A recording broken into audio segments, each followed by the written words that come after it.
Welcome to the Daily Insider here on VegasInsider.com. I am Kevin Rogers and hope you're having a good Thursday, July 22nd. Unfortunately, tonight is not Game 7 of the NBA Finals. We saw the Milwaukee Bucks wrap it up on Tuesday, beating the Phoenix Suns and winning the first championship for that franchise since 1971. So now the NBA on hiatus for a bit, and then the Olympics will start up in just a few days. As far as men's basketball and the United States, they will open up against France coming up on Sunday, and we'll see what the United States can do as far as trying to get a gold medal. But I got a lot of stuff to go over today, a lot of Major League Baseball, one afternoon game and a bunch of night games. But first, want to remind you about the Daily Insider contest, which we have every single time we have the Daily Insider. Now, remember, here during the summer, we have really starting in July and going through August, we're going to do the Daily Insider just Tuesdays and Thursdays, and then come back to 5 days a week starting in September when football season is here. So right now we're just working on Tuesdays and Thursdays, and we won't do just baseball since that's all that's going on right now. We're going to start to get into some NFL stuff once we get into next week. So just letting you know about that. That's not just going to be straight up baseball. But the Daily Insider contest will only be baseball right now, and I'll tell you why. The Daily Insider contest, if you don't know about it, basically it's very easy to enter. In the comments section below this video, put your Vegas Insider user ID along with your best bet for the day. Now, your only choice really is Major League Baseball. And it can be a side, a total, it could be a team total, it could be a strikeout prop, it could be a first inning play, a first 5-inning play. That's up to you, okay? So you're not just limited to sides and totals. And it can't be a live bet. It's got to be before the game. Now, you put your Vegas Insider user ID along with your best bet in the comments section below. If you win your best bet, you will be in the drawing for a week's worth of handicapper picks from one handicapper of your choosing on VegasInsider.com. 7 days worth. It's a $100 value, and you get it for free. Now, if you don't have a Vegas Insider user ID, that's fine too. You go up to the big yellow register button in the upper right-hand corner, click on that, and you see the free membership. Select that. Register now. It's free to register. Create a user ID and a password along with an email address, first and last name, so we get in contact with you, and you'll be all set. Remember, it's free, so at least you'll be part of our community here at VegasInsider.com and have a chance to win the contest. Now, remember, if you win your best bet, doesn't mean you win the prize. It just means you're in the drawing for the prize. So 5 or 10 people can pick winners, but only one person will win. So that is where we're at now with that. So you have until basically before the first pitch of whichever game you select. Not just, there's only one game this afternoon, Rangers-Tigers. It doesn't have to be before that. It could be later on in the day. If it's for a night game, then that's fine. So with all of that being said, let us begin with today's baseball card. And we'll kind of go a little in reverse and start with the only afternoon game before we get to the night action. And that's Texas and Detroit in the middle, 9:09, 9:10, that rotation. Mike Foltynewicz and Tyler Alexander on the mound in that game. Now, a couple things on this matchup. Number one, amazingly, the Detroit Tigers are the hottest team in baseball. They have not lost a game since the All-Star break. The Tigers were swept by the Twins prior to the All-Star break in Minnesota. They then swept the Twins at home, and they've won the first 3 games against Texas, going for the 4-game sweep of the Rangers. So Detroit can go 7-0 after the All-Star break. And it's, again, a very under-discussed story in baseball because the Tigers probably aren't going to the playoffs. But at the same time, when you look at what their pitching staff has done, during the 6-game winning streak, they've shut out their opponent 3 times. They've allowed 1 run another time and 2 runs another time. The most runs they've allowed was 4 to Minnesota. That was back in the first doubleheader they played. Detroit and Minnesota missed their first game, and they played 2 7-inning games the next day and gave up 4 runs in one of those games. And that's the most runs that they have given up so far during this span. So now the Tigers have won 6 straight. Here's another number too, which is really, really interesting. Detroit is 7-0 their last 7 games when trying to pull off a sweep. So they began the season, they won their first 2 games against Cleveland, lost the finale. Since then, whenever they're playing for a sweep, they're 7-0, which is very, very impressive. One of those wins came against Minnesota last weekend in a 7-0 victory in the finale. So Detroit favored here against Texas, and the Rangers have been, for as good as Detroit has been recently, Texas has been a complete disaster. And Texas has lost now 7 straight. They've scored a total in their last 6 games of 6 runs. They've scored 6 runs in their last 7 games, and they've lost 3 of those, or they've given up at least 10 runs in 3 of those games. So it's been bad news bears for the Rangers. Mike Foltynewicz is 2-9. His ERA is 5.91. And he is winless in his last 3 starts. His last start came against Toronto. He allowed 10 earned runs in less than 2 innings of work. So he's been pretty bad. And the road numbers are god-awful, 8.10 ERA. His daytime numbers, 0-5, 5.92 ERA. There's just really not a lot of good things with Mike Foltynewicz, who was an all-star a few years ago with the Braves. And with Texas, it's just been terrible. Tyler Alexander goes for Detroit. He's 1-1 in the season, 4.40 ERA. He has made only 3 starts in 27 appearances. So I don't know how long he's going to last today.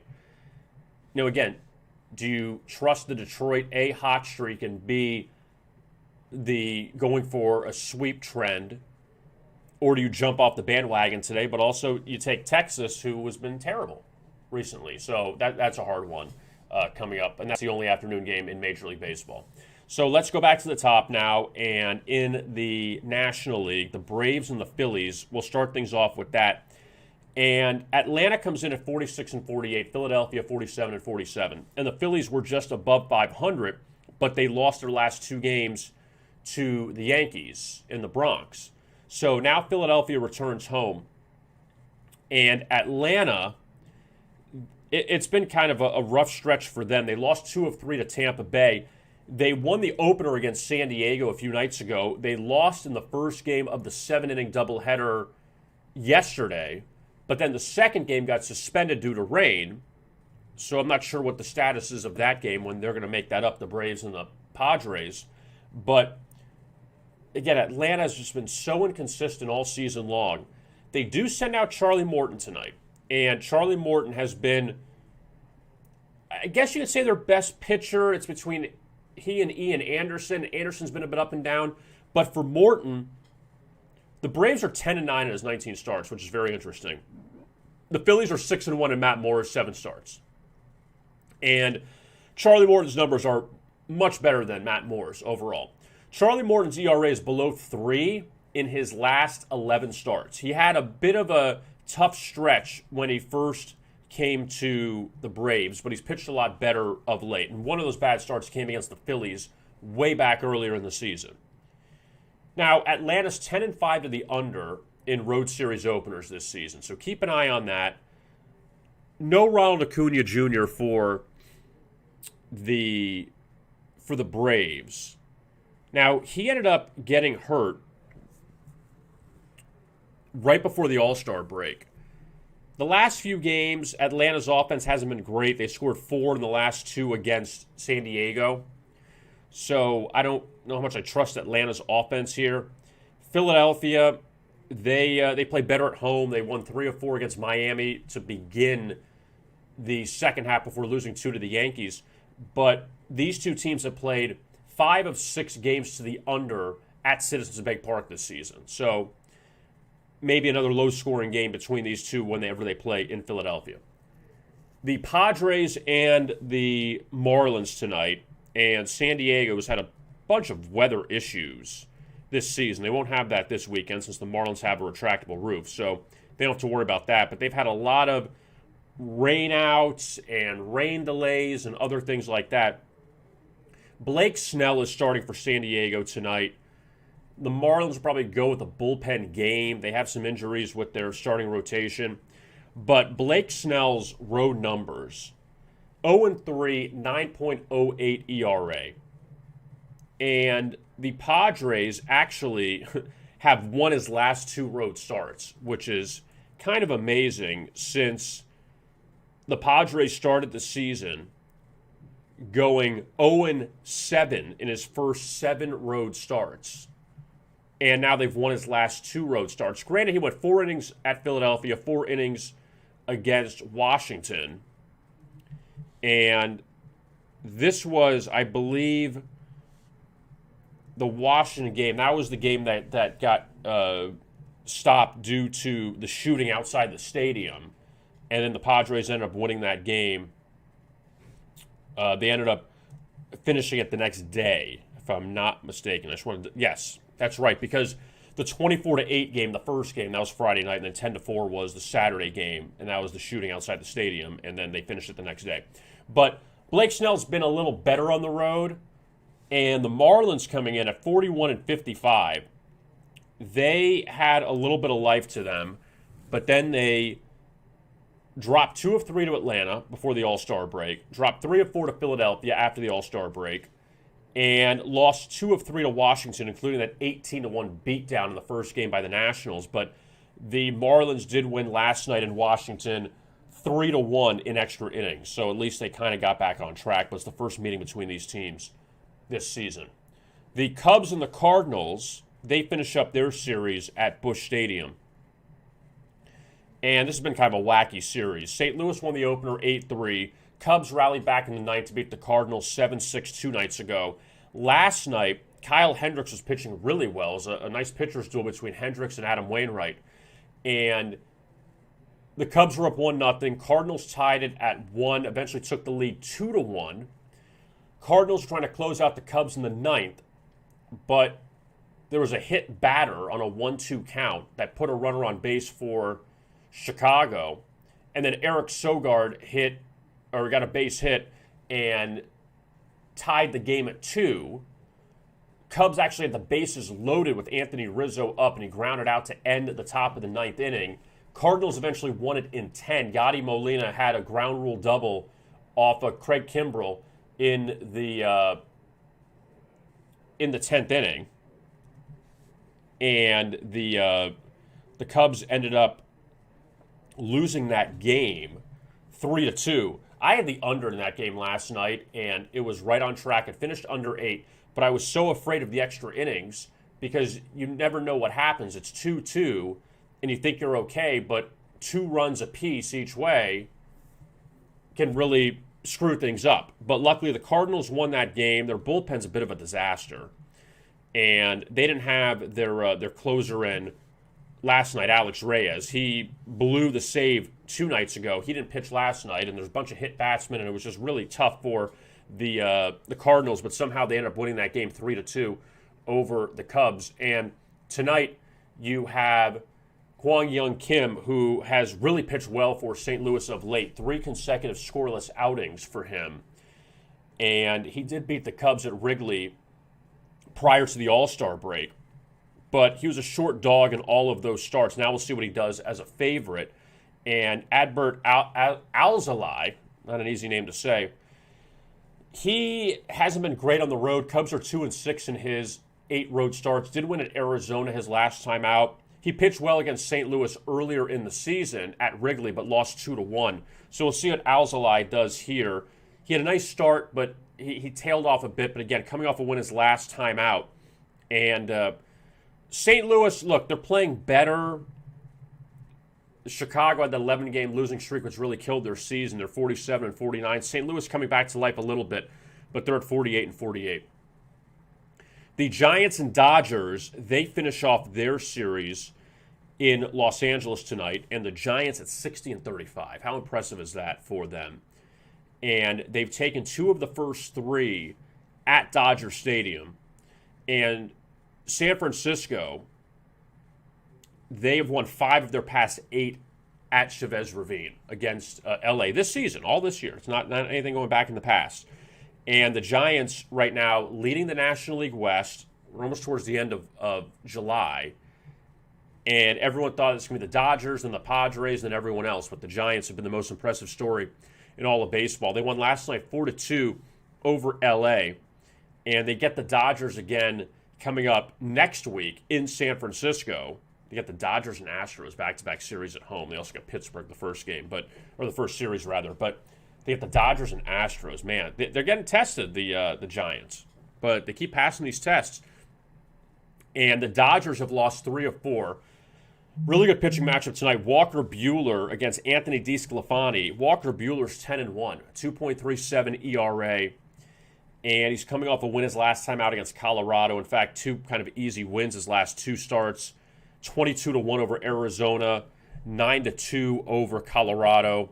And again, he was a heavy favorite in both of those games. And the last time he faced San Francisco was back on June 29th as a -150 favorite, 3-1 win, 6 2/3 innings, 1 unearned run. He's pitched well against San Francisco, both starts, or his last 2 starts against him this year.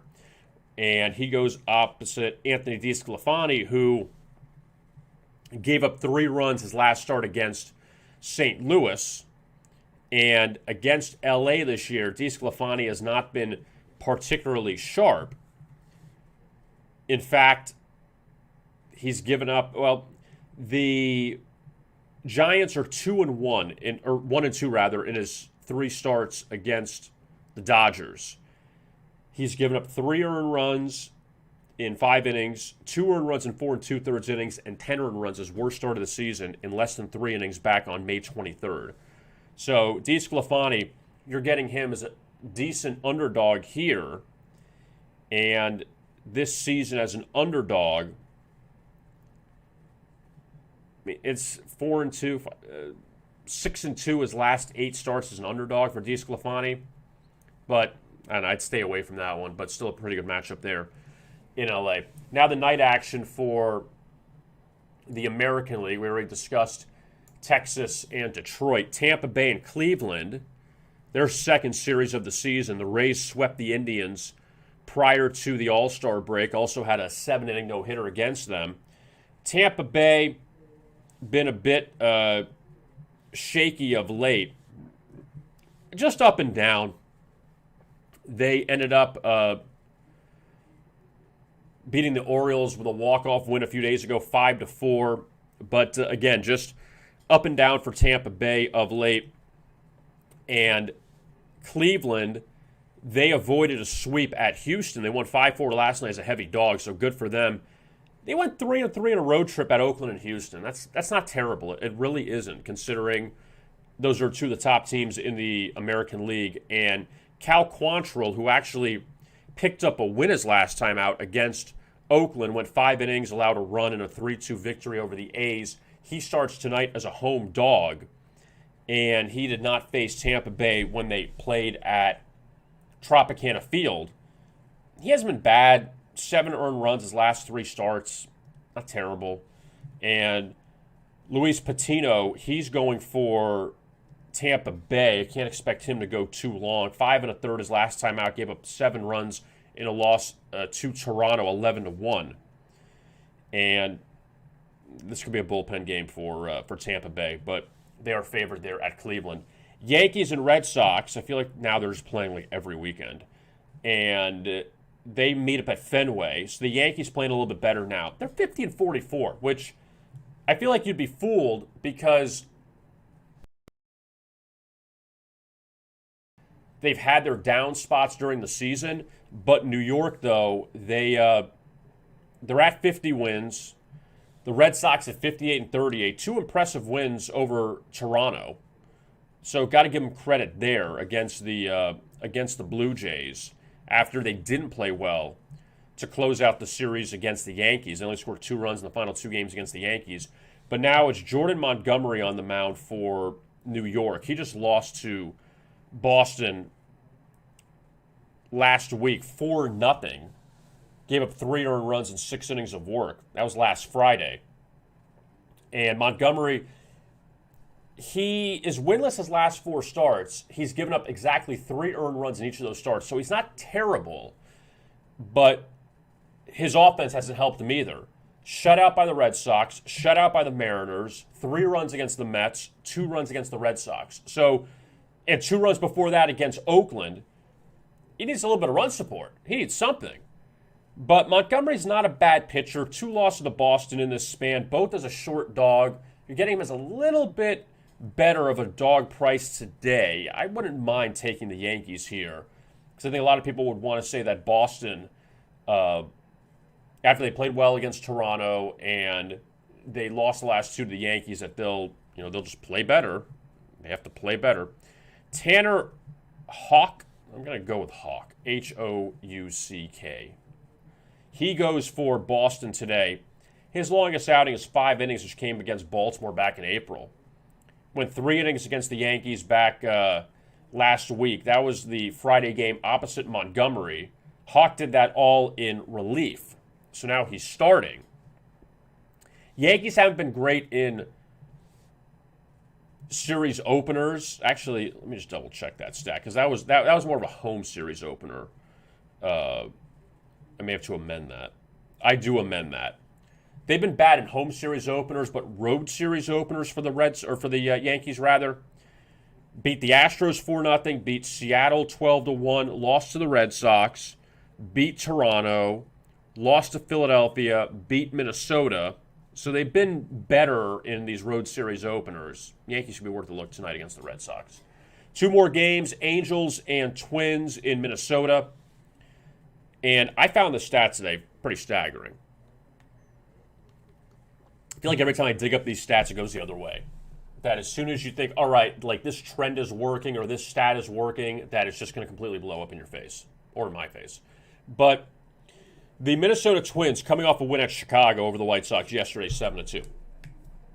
The White Sox this season, they have won 8 road series finales, okay? In the next game, regardless of home or road, in the next game, the Twins are 8-0 to the over. So every time they win a road series finale, the next game, high scoring. And that works out tonight since they're facing Andrew Heaney, who is 13-1-1 to the over this season for the Angels. So you have a couple things working in the over direction. Now, on the flip side, the Angels have hit the under in 4 straight road games. They scored 1 run in the 2 losses at Oakland, so that's not good.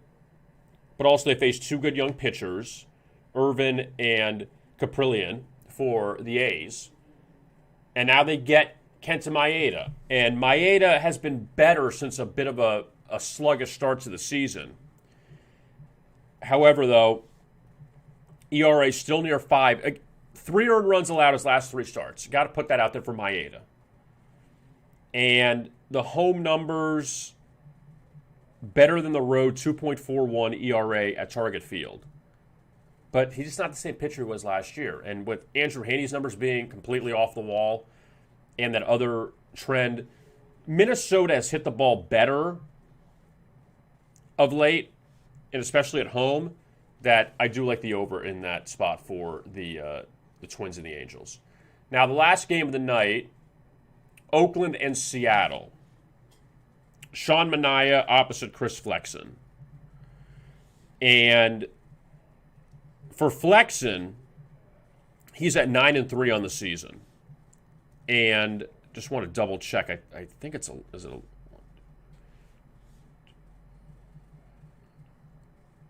13? Do I have that right? 13-4? 12-4, sorry. 12-4 Chris Flexen, or 12-4 the Mariners are when Chris Flexen starts. And at home, they are 8-2. One of those losses did come to Oakland, and it came opposite Sean Manaea back on June 2nd, 6-0 loss to the A's, 5 earned runs and 6 innings of work for Flexen. So want to lay that out there. For Sean Manaea, 3.28 ERA, 6-6 record on the season. He had lost 4 straight starts before the A's walked off past the Indians 5-4 in his last start. So he really hasn't been sharp necessarily as he was earlier in the season. But he did pitch well in that game at Seattle back on June 2nd. And just looking back at Manaea's numbers last year against the Mariners, he did lose to them on the road as nearly a $2 favorite. But again, that was last year. It was a pandemic year. So I don't know how much you want to take into that account. But on the road for Manaea recently, A's are 0-3. All 3 games have gone to the under. He's been a pretty strong under pitcher on the road. So maybe the under's worth more of a look. That total now at 7.5. Seattle, wanted to give you this one. That Seattle, they are 8-2 in their last 10 series openers, 7-1 in their last 8 home series openers. So they do well right out of the gate in their first game of a series. So that's the look at Major League Baseball for today. Now, the only other thing I wanted to go over, which is, again, it has nothing to do with anything today necessarily, but I'm sure everyone's heard this story, which has made the rounds about the realignment potentially in college football, that the SEC has had its media days the last few days down in Alabama, and the rumors out there, the Houston Chronicle reported that Oklahoma and Texas are both interested in leaving the Big 12 to go to the SEC. And again, this is not for next year or the year after. I believe it's 2026 this would happen. So it's still a few years down the line. But how much this would totally change the face of college football. I mean, you say all college sports. I think college basketball, people really don't care if Oklahoma and Texas go to the SEC for basketball and for other sports. I think it's just for football that there's really this interest. And the Big 12 is going to be in major trouble because Texas has its own TV network, and Texas and Oklahoma are the faces of football. Kansas may be in basketball, but in football, it's UT and it's OU. They have the Red River Shootout, Red River Rivalry, whatever it's called now, PC. But now if they were to move to the SEC, the thing I don't like about it is you're probably not going to get Texas, Alabama every year or Oklahoma, Georgia every year because you're not going to have 2 8-team divisions. You would probably have, I've seen it, pods. You'd have 16 teams divided into 4 pods and not 4 divisions. And you would play the teams in your pod and then 2 teams from each of the other pods. So it equaled 9 conference games. But yes, it's good for college football that now you really have a massive super conference.